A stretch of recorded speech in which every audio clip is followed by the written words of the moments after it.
Good afternoon, ladies and gentlemen. Today we're gonna fishing with 4 different rods with the 4 different kind of bites for the night fishing. We're gonna use today the first rod with us. We're gonna use the boilies, and we're gonna use worms and bread and handmade dough.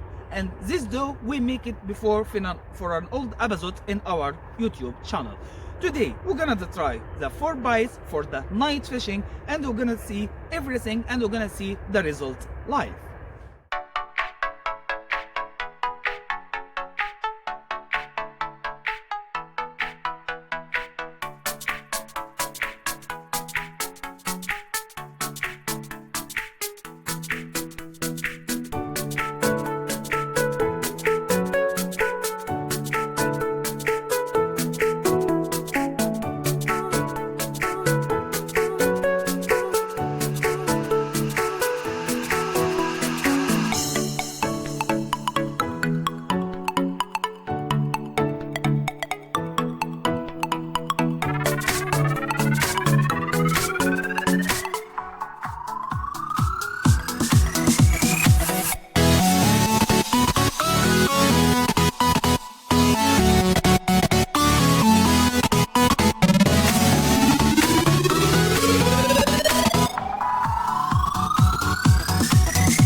So our bite today coming with our handmade dough, and that was with the garlic taste. We make it for an old episode on our YouTube channel, and this was the end for our episode for today, and I wish that you like it. And if you like it, I hope that you're gonna subscribe for my channel and follow all the news. Thank you and have a nice day.